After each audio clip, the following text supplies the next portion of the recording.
बिहार में 10वीं पास पर नई वैकेंसी आने वाली है, तो उसी संबंधित आज के डेट का न्यूज़ देख लीजिए। और इसमें सिलेक्शन का प्रोसेस क्या है, एग्जाम का सिलेबस क्या है, A to Z जानकारी इस वीडियो में आप लोगों को देंगे। सबसे पहले आज के डेट का न्यूज़ देख लीजिए। यह प्रभात खबर का न्यूज़ है। पशुपालन मत्स्य निदेशालय में रिक्त पदों की गणना अंतिम चरण में पहुंची और वैकेंसी बहुत ही जल्द दी जाएगी। ग्रुप डी के अलावा और भी पोस्ट की वैकेंसी आने वाली है, तो आप डिटेल्स न्यूज़ देख लीजिए, सब कुछ आपको क्लियर समझ में आ जाएगा। सबसे पहले यहाँ पर दिया हुआ है, पशुपालन एवं मत्स्य संसाधन विभाग में 2000 से अधिक पदों पर इस साल बहाली करने जा रही है। तो यानी 2000 प्लस पोस्ट पर वैकेंसी दी जाएगी। इसमें ग्रुप डी का भी पोस्ट शामिल है और भी पोस्ट शामिल है। इसमें सबसे अधिक महत्वपूर्ण बहाली जो है यहाँ पर वेटनरी डॉक्टर से संबंधित है, पशु चिकित्सा अधिकारी की बहाली की जानी है। इसके बाद हो गया चतुर्थ श्रेणी। तो चतुर्थ श्रेणी यानी ग्रुप डी की जो वैकेंसी दी जाएगी 10th पास पर। अगर आप 10th पास है तो इस फॉर्म को भर सकते हैं। इसके अलावा और भी कोई क्वालिफिकेशन नहीं चाहिए। चतुर्थ श्रेणी के पदों की बहाली से जुड़ी पूरी प्रक्रिया विभाग स्तर पर पूरी हो चुकी है और मंजूरी के साथ ही विज्ञापन जारी करने की औपचारिकता रह गई है। तो बहुत जल्द ही विज्ञापन भी प्रकाशित किया जाएगा। इसके बाद है, पशुपालन एवं मत्स्य संसाधन विभाग में हजारों की संख्या में पद रिक्त है। पशु चिकित्सक और चतुर्थ श्रेणी कर्मचारियों की कमी के कारण पशु स्वास्थ्य केंद्रों का काम पटरी से उतर हुआ है। इसके बाद है, इस कमी से दूर करने के लिए इन संवर्गों के रिक्त पदों की गणना का काम पूरा हो गया और रोस्टर भी क्लियरेंस हो गया है। किस कैटेगरी में कितना वैकेंसी, सब कुछ यहाँ पर क्लियर हो गया है। और पशु चिकित्सक के करीब 600 पदों पर बहाली होगी। वेटनरी डॉक्टर का 600 पद हो गया। चतुर्थ श्रेणी ग्रुप डी का 1200 पोस्ट है। इसके अलावा मत्स्य प्रसार पदाधिकारी का पोस्ट है। तो मत्स्य निदेशालय ने भी अपने यहाँ रिक्त पदों की रिक्तियों की गणना का काम पूरा कर लिया है। और प्रखंड स्तर पर मत्स्य प्रसार पदाधिकारी के 264 पदों पर वैकेंसी दी जाएगी। मत्स्य प्रसार पदाधिकारी के लिए क्वालिफिकेशन क्या है, इसके बारे में आगे आप लोगों को बताएंगे और ऑफिशियल नियमावली भी आप लोगों को दिखाएंगे। 264 पदों की बहाली के लिए कर्मचारी चयन आयोग जल्दी विज्ञापन जारी करेगा। तो यानी बिहार एसएससी के माध्यम से बहाली दी जाएगी। इससे पहले कुछ दिन पहले ही 2021 में ही बहाली दिया गया था मत्स्य प्रसार पदाधिकारी का। तो बीटीएससी के माध्यम से फॉर्म भरवाया गया था, Bihar technical service commission, Bihar तकनीकी सेवा आयोग के माध्यम से। और इस बार बिहार एसएससी के माध्यम से बहाली दी जाएगी। इसके बाद है, प्रखंडों में नियुक्ति होने वाले वेतन स्तर 7 किन अधिकारियों की नियुक्ति अस्थायी होगा। तो मत्स्य प्रसार पदाधिकारी का जो जॉब है यह लेवल 7 का जॉब है। इसमें आपको 45,000 लगभग सैलरी मिलेगा जब शुरू में आपका ज्वाइनिंग होगा। बाकी यहाँ पर और है, मुख्यालय को भेजा जा रहा है कर्मचारियों का ब्यौरा। तो जो भी यहाँ पर पहले से मत्स्य विभाग, पशुपालन विभाग में जो भी कर्मचारी है, इसका ब्यौरा यहाँ पर भेजा जा रहा है। तो पशु एवं मत्स्य संसाधन विभाग के सभी कर्मचारियों का पूरा डेटाबेस तैयार किया जा रहा है। राज्य मुख्यालय, प्रमंडल, अवर प्रमंडल, क्षेत्रीय निदेशक, सभी जिला के प्रमुख विभागीय पदाधिकारियों ने मुख्यालय इस संबंध में अपने कार्यालय के कर्मचारियों का ब्यौरा भेजना शुरू कर दिया है। इस डेटाबेस के बन जाने के बाद पशुपालकों की बड़ी राहत मिल जाएगी और सभी कर्मचारियों का ब्यौरा ऑनलाइन होने से पशु स्वास्थ्य सेवा, टीकाकरण आदि कार्यक्रमों के लिए ट्रेन कर्मचारियों की ज़रूरत को आसानी से पूरा किया जा सकेगा। तो यहाँ पर आप वैकेंसी के बारे में देख लिया। अब चलिए बात करते हैं क्वालिफिकेशन और सिलेक्शन प्रोसेस क्या है। और वेटनरी डॉक्टर की बात करें तो वेटनरी डॉक्टर में जो सिलेक्शन होगा, यहाँ पर टोटल जो पोस्ट देखिएगा यह 2020 का ही न्यूज़ है। वेटनरी डॉक्टर के लिए टोटल 1800 पद स्वीकृत है, जिसमें से 1170 डॉक्टर कार्यरत है और 615 यहाँ पर रिक्ति है। तो अभी जो वैकेंसी दी जाएगी 600 प्लस पदों पर वैकेंसी दी जाएगी। और इसमें सिलेक्शन जो होगा यहाँ पर परसेंटेज मार्क्स के अकॉर्डिंग, लिखित परीक्षा नहीं होगी। इसमें लिखित परीक्षा के अकॉर्डिंग सिलेक्शन नहीं होगा। यहाँ पर दिया हुआ है, नई नियमावली में सभी वेटनरी डॉक्टरों की नियुक्ति, प्रोन्नति आदि प्रक्रिया स्पष्ट कर दी गई है। एमबीबीएस डॉक्टरों की तरह अंकों के आधार पर बहाली होगी। पीजी के छात्रों को 5 वेटेज अंक मिलेंगे। इस तरह से यहाँ पर परसेंटेज मार्क्स के अकॉर्डिंग ही सिलेक्शन होगा और टोटल 600 प्लस पदों पर वैकेंसी दी जाएगी। अब बात करते हैं मत्स्य प्रसार पदाधिकारी का सिलेक्शन का प्रोसेस क्या है, इसके लिए क्वालिफिकेशन क्या चाहिए और ग्रुप डी का। तो एक एक करके देख लीजिए दोनों पोस्ट के बारे में।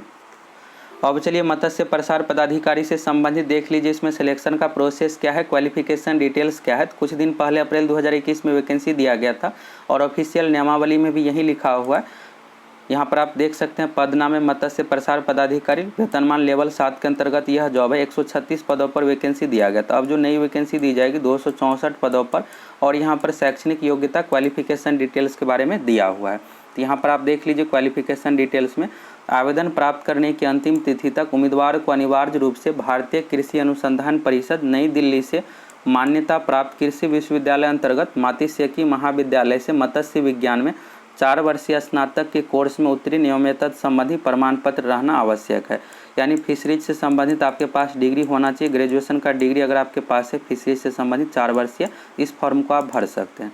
सिलेक्शन प्रोसेस के बारे में यहाँ पर देख लीजिए। तो उम्र सीमा की बात करें, जनरल कैटेगरी के लिए न्यूनतम उम्र, सभी कैटेगरी के लिए न्यूनतम उम्र 21 साल है, 2020 से काउंट किया गया था। अब जो नई वैकेंसी दी जाएगी तो 21 से काउंट किया जाएगा। और अधिकतम उम्र जनरल कैटेगरी के लिए 37 साल, जनरल कैटेगरी फीमेल 40 साल, BC कैटेगरी में मेल फीमेल दोनों का है 40 साल, SC ST में अधिकतम उम्र है मेल फीमेल दोनों का 42 साल। और सिलेक्शन प्रोसेस के बारे में यहाँ पर बताया गया है। चयन की प्रक्रिया जो है इसमें परसेंटेज मार्क्स के अकॉर्डिंग आपका सिलेक्शन होगा। इसके लिए 75 अंक है, जितना भी आपका यहाँ पर डिग्री के अकॉर्डिंग 75 अंक मिलेगा। और 25 अंक यहाँ पर एक्सपीरियंस के अकॉर्डिंग, अगर 1 साल का एक्सपीरियंस है 5 अंक, और अधिकतम 5 साल के लिए 25 अंक आपको मिलेगा। इस तरह से 100 अंक के अकॉर्डिंग आपका मेरिट तैयार किया जाएगा। और यहाँ पर किस तरह से ग्रेजुएशन की डिग्री का मार्क्स जोड़ा जाएगा तो इसके बारे में यहाँ पर बताया गया है। 0.75 से आपको गुना करना है। आपके पास जो फिशरीज का डिग्री अगर 60% अंक मिला है आपको, तो 60 में क्या करना है, 0.75 से गुना कर देना है। और अगर आपके पास जो भी यहाँ पर एक्सपीरियंस है, दोनों को जोड़ करके यहाँ पर मेरिट तैयार किया जाएगा। अब चलिए बात करते हैं ग्रुप डी पोस्ट की। यह सामान्य प्रशासन विभाग का ऑफिशियल नोटिस है। इसी नोटिस में सिलेक्शन प्रोसेस के बारे में बताया गया है।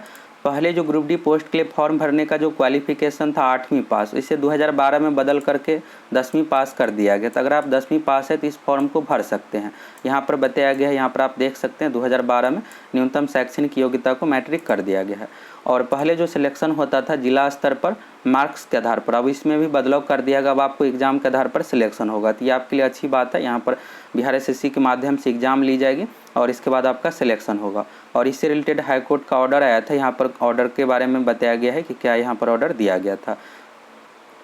बाकी यहाँ पर नीचे में सिलेक्शन प्रोसेस के बारे में बताया गया है। तो यहाँ पर आप देख लीजिए, बिहार कर्मचारी चयन आयोग के माध्यम से यह बहाली की जाएगी। सबसे पहले आपको ऑनलाइन फॉर्म फिलअप करना है। फॉर्म फिलअप करने के बाद एडमिट कार्ड जारी होगा और आपको एग्जाम देना है। एग्जाम इसमें 2 नहीं लिया जाएगा, सिर्फ एक ही आपको एग्जाम देना है।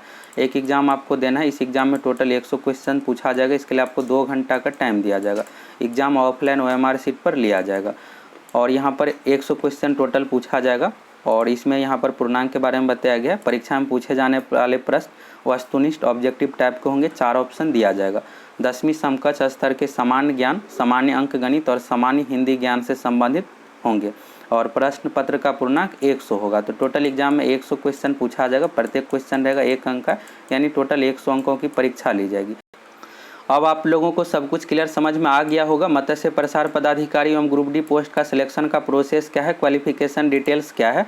ग्रुप डी में एज की बात करें, क्वालिफिकेशन तो 10th पास। अगर आप इस बार 2021 में भी 10th पास किया तो इस फॉर्म को भर सकते हैं, लेकिन एज का भी कंडीशन है।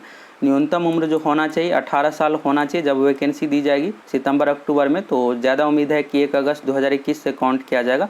तो न्यूनतम उम्र 18 साल होना चाहिए। अधिकतम उम्र की बात करें तो जनरल कैटेगरी में 37 साल, BC कैटेगरी में मेल फीमेल दोनों के लिए 40 साल है और जनरल फीमेल के लिए भी 40 साल।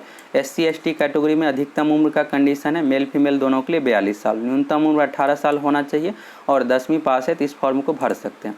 सिलेक्शन प्रोसेस की बात करें तो एग्जाम के आधार पर इसमें सिलेक्शन होगा। एक ही एग्जाम लिया जाएगा। एग्जाम पास कीजिए, इसके बाद आपका डायरेक्ट यहाँ पर ज्वाइनिंग हो जाएगा और इसमें कोई भी चरण नहीं है।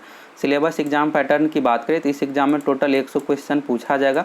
इसके लिए आपको 2 घंटा का समय दिया जाएगा। एग्जाम ऑफलाइन OMR सीट पर लिया जाएगा और एग्जाम जो ली जाएगी बिहार SSC के माध्यम से। अभी जो आप देखें हैं कि मत्स्य विभाग में 1200 जो ग्रुप डी की वैकेंसी है तो यह अलग से नहीं दी जाएगी।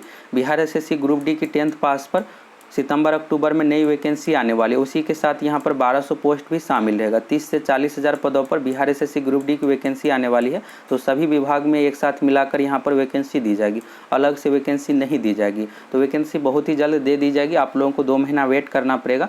सबसे पहले जो वैकेंसी दी जाएगी बिहार SSC CGL की तृतीय स्नातक स्तरीय की इसी महीने जुलाई में वैकेंसी दी जाएगी। इसके बाद इंटर लेवल के अगस्त सितंबर में वैकेंसी दी जाएगी और उसके 1 महीने बाद ग्रुप डी की भी 10th पास पर वैकेंसी दी जाएगी।